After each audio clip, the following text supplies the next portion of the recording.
ગુજરાતમાંથી ફરી આંધી તોફાન સાથે વરસાદનું સંકટ તોડાઈ રહ્યું છે। હવામાન નિષ્ણાંત અંબાલાલ પટેલે મોટી આગાહી કરી છે। 7 અને 8 એપ્રિલે ફરી વાતાવરણમાં પલટો આવી શકે છે। અંબાલાલ પટેલે આંધી વંટોળ સાથે ભારે પવન ફૂંકાવાની આગાહી કરી છે। 11 થી 20 મે દરમિયાન ફરી ભારે પવન સાથે વરસાદ ખાબકી શકે છે, તો 17 મે આસપાસ અરબ સાગરમાં વાવાઝોડાની શક્યતા વ્યક્ત કરી છે। ઉનાળામાં ચોમાસા જેવો માહોલ છે તે જોવા મળી રહ્યો છે અને તેનું કારણ છે વેસ્ટર્ન ડિસ્ટર્બન્સ, પરંતુ આગામી દિવસોમાં હવે તાપમાન કેવું રહેશે અને ખાસ કરીને ફરી કમોસમી વરસાદ થશે કે નહીં તે આપણે જાણીશું। આપણી સાથે છે હવામાન નિષ્ણાંત અંબાલાલ પટેલ।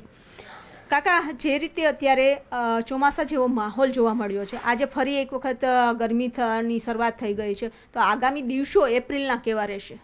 હમણાં 1-2 દિવસ વાદળવાળી રહેવાની શક્યતા રહેશે। લગભગ ક્યાંક છાંટાછૂટી થઈ શકે, પવનની ગતિ થોડીક હવે ધીરે ધીરે વધશે, પરંતુ એક મજબૂત પશ્ચિમ વિક્ષોભ તારીખ 7મી આસપાસ આવી રહ્યો છે મેડિટેરિયન સીમાથી, અને તેની ગતિવિધિ થોડીક વધારે છે, જેના લીધે લગભગ ઉત્તર ગુજરાતના ભાગો, બનાસકાંઠા, પાલનપુરના ભાગો, આ ઉપરાંત સાબરકાંઠાના ભાગો અને પંચમહાલના ભાગો,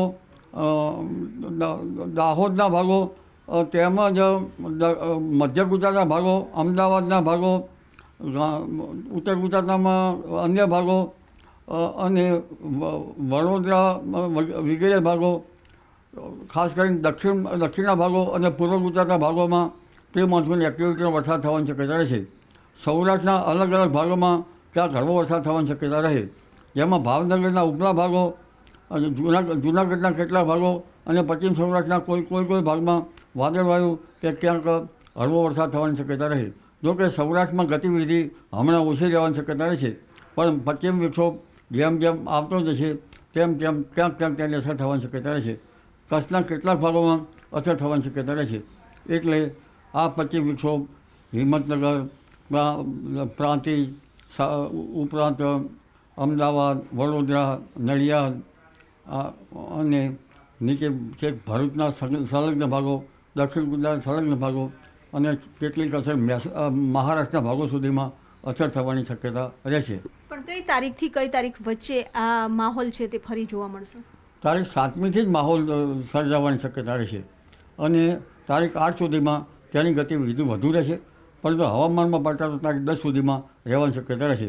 પરંતુ વિભુ આ જે પ્રી મોન્સૂન એક્ટિવનો વરસાદ થતો હશે, માત્ર એટલે ખેડૂત ભાઈઓને નુકસાન જતું હોય છે એવું નહીં, કારણ કે ખાસ કરીને તો પવનની ગતિ વધારે રહેવાના કારણે 30 કે 40 કિલોમીટરની પવનની ગતિ આંબાવાડીના પાક ઉપર અસર થતી હોય છે, પણ વરસાદથી ઈંટોના ભઠ્ઠાવાળા જે હોય છે એમાં પણ હરકત આવતી હોય છે, અને વાદળછાયા વાતાવરણના કારણે વિષમ હવામાનની વિપરીત અસરના કારણે ઊભા કૃષિ પાકોમાં રોગ આવવાની શક્યતા રહેતી હોય છે, ચૂસિયા નામની જીવાત। તો ફરી ગરમીની શરૂઆત ક્યારથી થશે?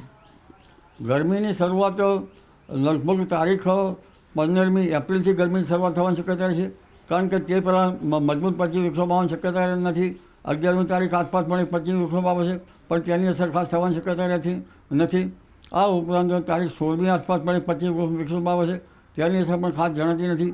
એટલે 15મી એપ્રિલથી ગરમી વધશે, કોઈ ભાગમાં મહત્તમ ઉષ્ણતામાન 41-42 ડિગ્રી સેલ્સિયસ જેવું થવાની શક્યતા રહેશે, અને ત્યારબાદ તારીખ લગભગ 20મી એપ્રિલથી ગરમી વધુ વધે અને મહત્તમ ઉષ્ણતામાન 42 ડિગ્રી સેલ્સિયસ ઉપર થવાની શક્યતા રહે, પણ તદ તારીખોમાં પણ હવામાનમાં પલટો આવે અને પ્રી મોન્સૂન એક્ટિવિટી કોઈ ભાગમાં થવાની શક્યતા રહેશે।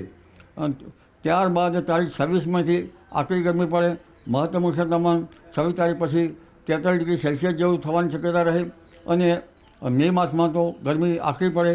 11 થી 20 મેમાં આરબ કન્ટ્રીની કાળી આંધી ચડી આવે, ક્યાંક વરસાદ થવાની શક્યતા રહે, પણ ત્યારે 43-44 ડિગ્રી સેલ્સિયસ જેટલું મહત્તમ ઉષ્ણતામાન જઈ શકે, અને લગભગ જે આરબ કન્ટ્રીની કાળી આંધી ચડી આવવાની શક્યતા વધુ પડતી છે।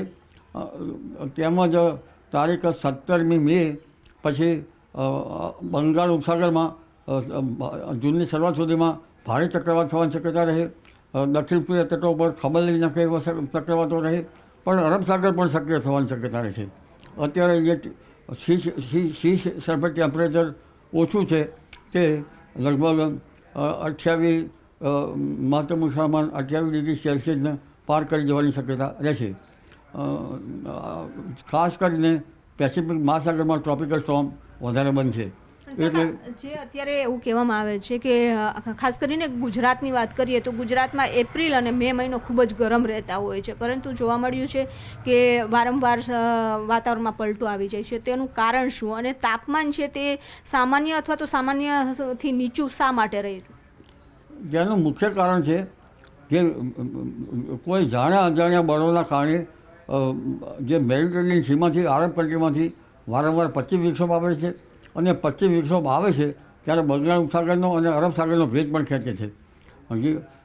જે પશ્ચિમ વિક્ષોભ ઉપલા લેવલના આવવા જોઈએ, ખાસ કરીને ઉનાળામાં ઉત્તરીય પર્વતીય પ્રદેશોમાં પશ્ચિમ વિક્ષોભ આવતા હોય છે, તેના કારણે નીચલા લેવલના પશ્ચિમ વિક્ષોભ આવી રહ્યા છે, જેના કારણે હવામાનમાં વારંવાર પલટા આવી રહ્યા છે. કોઈના મતે ક્લાઇમેટ ચેન્જ ગણાય છે, પણ આમાં ઘણા પરિબળો કામ કરી રહ્યા છે. એવું કહી શકાય કાકા કે હજી એપ્રિલ અને મે મહિનામાં કાળઝાળ ગરમી, હીટ વેવ અને સાથે કમોસમી વરસાદ પણ જોવા મળશે. તારીખ 15મી એપ્રિલથી જ ગરમી વધવાની શક્યતા રહે છે. મહત્તમ ઉષ્ણતામાન 41-42 ડિગ્રી સેલ્સિયસ જેવું થવાની શક્યતા છે. પૂરા પાછા પવન સાથે વાદળો આવી જશે અને તારીખ 20મી એપ્રિલથી મહત્તમ ઉષ્ણતામાન વધવાની શક્યતા રહેશે. 20મી એપ્રિલની આસપાસ પણ ક્યાંક પ્રી મોન્સૂન એક્ટિવિટીનો વરસાદ થવાની શક્યતા રહેશે. પરંતુ તારીખ 26મી એપ્રિલ પછી મહત્તમ ઉષ્ણતામાન વધારે વધશે, લગભગ 43 ડિગ્રી સેલ્સિયસ 43 ડિગ્રી સેલ્સિયસ જેવું થઈ જવાની શક્યતા રહે છે. અને મે માસમાં મેની શરૂઆતમાં પણ ગરમી વધશે. 11થી 20 મેમાં આંધી વંટોળનું પ્રમાણ વધશે. આરબ કન્ટ્રીની કાળી આંધી ચડી આવશે, ભારે વંટોળિયા ફૂંકાશે, જે આંબાવાડીના પાક ઉપર તેની અસર થવાની શક્યતા રહેશે. અને લગભગ કાચા મકાનના છાપરા ઉડી જાય તેવા પવનો મે માસમાં ફૂંકાવાની શક્યતા રહેશે. આ ઉપરાંત 24 મેથી 4 જૂન વચ્ચે પણ ક્યાંક વરસાદ થવાની શક્યતા રહેશે. 8મી જૂને દરિયામાં પવનો બદલાવાની શક્યતા રહેશે. મે માસમાં અને પછી જૂન માસમાં લગભગ એક અરબ સાગરમાં પણ એક વાવાઝોડું બનવાની શક્યતા રહેશે. કદાચ આ વાવાઝોડું સિવિયર બની શકે જો એસએસટી સાનુકૂળ હોય તો, અને તેનો માર્ગ ઓમાન તરફ હોય તો ગુજરાતને ઓછી હરકત આવી શકે. પરંતુ બંગાળ ઉપસાગરનો દક્ષિણ પૂર્વ તટો ઉપર ખબર લઈ નાખે તેવા વાવાઝોડા 20મી એપ્રિલથી જૂનની શરૂઆત સુધીમાં થશે. ત્યાંનો ભેજ પણ આવવાની શક્યતા રહેશે.